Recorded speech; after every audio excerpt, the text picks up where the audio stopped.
صل على رسوله الكريم أما بعد فقد قال الله تبارك وتعالى في القرآن المجيد أعوذ بالله من الشيطان الرجيم بسم الله الرحمن الرحيم ذلك الكتاب لا ريب فيه هدى للمتقين وقال النبي صلى الله عليه وسلم خيركم ما تعلم القرآن وعلمه الہی رونق اسلام کے سامان پیدا کر الہی رونق اسلام کے سامان پیدا کر دلوں میں مومنوں کی الفت قرآن پیدا کر صدر محترم اور اسٹیج پر رونق افروز بزرگان دین اور حاضرین جلسہ آج کی اس محفل میں اور آج کی اس مبارک اجلاس میں میرا موضوع سخن دنیا کی سب سے پاک اور مقدس کتاب قرآن پاک ہے ہمیں چندے سورت کی طرح یقین ہے کہ اس کا ایک حد سچا اور صادق ہے وہ قرآن پاک جس کی زبان مقدس بیان مقدس اور جو فصاحت و بلاغت کا ڈاٹے مارتا سمندر ہے جس کے متعلق ارشاد و ربانی ہے قرآن وہ کتاب ہے جس کے صادق اور برابر ہونے میں کوئی شک و شبہ نہیں اور جس کے بارے میں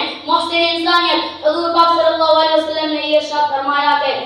تم میں سب سے بہتر وہ شخص ہے جو قرآن سیکھے اور سکھائے دعا کیجیے کہ خدا مند قدوس ہم سب کو قرآن پاک کی دولت سے مال فرمائے آمین نوجوان دوستو قرآن پاک رب الجلال کی طرف سے عطا کرتا وہ حسین تحفہ ہے جس نے 23 برس کی قلیل مدت میں پورے عالم میں قدرہ برپا کر دیا کہ بڑے سے بڑے فصاحہ بلاغہ ادبا اور شاعرہ حیران و شدت رہ گئے کہ جس کی آیتوں کو سن کر پتھر دل موم ہو گئے دوستو یہی وہ قرآن ہے جو ریتی دنیا تک انسانوں کے لیے اصلاح باقیت و رحمت ہے یہی وہ قرآن ہے جس نے رسول کی رسالت کو اعزاز بخشا یہی وہ قرآن ہے جس نے پسندیدہ ان کو توفیق بخشی یہی وہ قرآن ہے جس کی برکت سے جنات اور شیاطین کا آسمانوں پر جانا بند ہوا یہی وہ قرآن ہے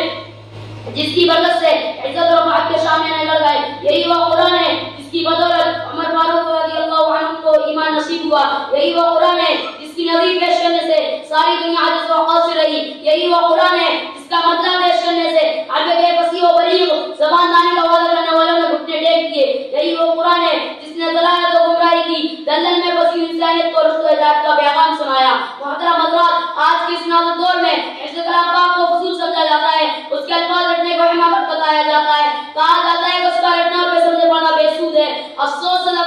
اس قرآن پاک کے بارے میں ہمارا یہ خیال ہے جس کے بارے میں شہنشاہ بقا جناب محمد رسول اللہ صلی اللہ علیہ وسلم نے ارشاد فرمایا کہ اقرأ وارتقي ورتل كما كنت ترتل في الدنيا فإن منزلك عند آخر آية تقرأها قیامت کے دن حافظ قرآن سے کہا جائے گا قرآن پڑھتا جاؤ جنت کی درجوں پر چڑھتا جا اور ٹیٹ ٹیٹ کر پڑھ جیسے تو دنیا میں ٹیٹ ٹیٹ کر پڑھا کرتا تھا بس تیرا مقام اور ٹھکانہ وہیں جا آخری آیت پر پہنچے اللہ کے پاک اور مقدس کلام تمام کلاموں سے افضل کرتا ہے حدیث پاک میں آتا ہے فضل کلام اللہ علی سائر کلام کفضل اللہ علی خلقہ اللہ کے کلام کو تمام کلاموں پر ایسی فضیلت ہے جس کی خدا حق تعالی شانوں کو تمام مخلوق پر اللہ کا دلال اور خدا کا پیارا نبی ارشاد فرماتا ہے کہ جس نے قرآن پڑھا اور اس پر عمل کیا کل قیامت کے دن اس کے والدین کو سورج سے بھی زیادہ روشن تاج بنایا جائے گا اور پڑھنے کا مقام ہے کہ جب والدین کو اس دنیا میں قدر نعم سے نوازا جائے گا تو خود پڑھنے والے کے مقام اور مرتبے کا کیا عالم ہوگا حضرات قیامت کا میدان ہوگا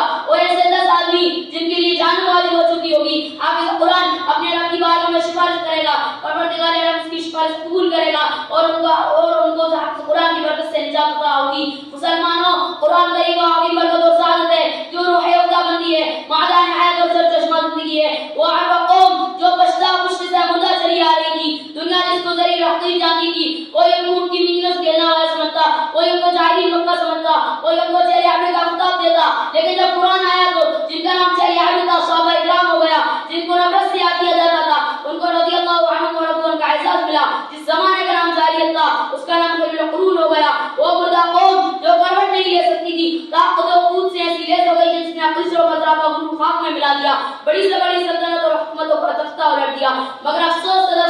ہم نے اس قرآن کے دامن مقدس کو ترک کر دیا ہم نے اس کی تعلیمات کو بھلا دیا نتیجہ یہ ہوا کہ وہ مسلم قوم جس کے سر پر عزت اور رفعت کا تاج تھا ذلت اور رسوائی کے غار میں جا ملی وہ مسلم قوم کامیاب تھی جس کے آگے کو استقبال کرتی تھی آج ناقص نہیں اس کا مقدر ہے وہ مسلم قوم جس کی ایک آواز پر افریقہ کے جنگل میں رہنے والے خوفا درندوں نے میدان خالی کر دیا تھا آج ایک چیڑی بھی اس کا حکم ماننے کو تیار نہیں وہ مسلم قوم جس نے سلطنت و حکومتوں کا فریضہ انجام دیا تھا آج غلامانہ زندگی بسر کر رہی ہے وہ مسلم قوم جس کی ماضی روشن تابناک تھی حال مستقبل اس کا تاریخ ہے مسلمانوں سمجھو اور ہوشیار ہو جاؤ غفلت کا پردہ جاب کرو قرآن پاک سے واسطہ ہو جاؤ ورنہ یاد رکھو تاریخ ہمیں کبھی معاف نہیں کرے گی۔ محترم حضرات، اگر ہم ماضی کی طرح حال مستقبل کو روشن اور کامیاب بنانا چاہتے ہیں تو قرآن پاک سے وابستہ ہونا ہوگا، اسے سینے سے لگانا ہوگا۔ اگر ہم چاہتے ہیں کہ دنیا کے ساتھ ہماری آخرت بھی سمجھ جائے تو اس کی تعلیمات پر عمل کرنا ہوگا۔ خدا نے اپنے بچوں کو دو پیسے کی لالچ میں دین سے دور رکھا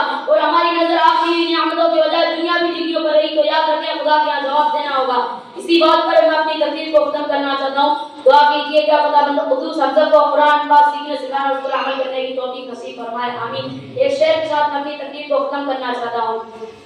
وہ چمن میں نہ بہاروں میں مزہ ملتا ہے، وہ چمن میں نہ بہاروں میں مزہ ملتا ہے، جو مدینے کے نظاروں میں مزہ ملتا ہے۔ لوگ بہلاتے ہیں دل کو گیت سے اور گانوں سے، لوگ بہلاتے ہیں دل کو گیت سے اور گانوں سے، مجھے تو صرف قرآن کے پاروں میں مزہ ملتا ہے۔ کتابوں میں جو افضل ہے اسے قرآن کہتے ہیں، کتابوں میں جو افضل ہے اسے قرآن کہتے ہیں، اسے جس نے اتارا ہے اسے رحمان کہتے ہیں۔ بسا لے جو اپنے سینے میں اس کے 30 پاروں کو، بسا لے جو اپنے سینے میں اس کے 30 پاروں کو، زمانے بھر میں اس کو حافظ قرآن کہتے ہیں۔ السلام علیکم ورحمۃ اللہ وبرکاتہ۔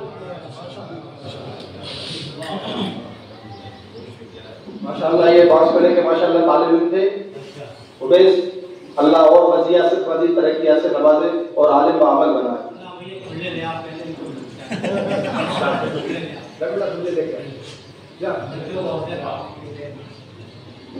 دلے کیا بیٹھو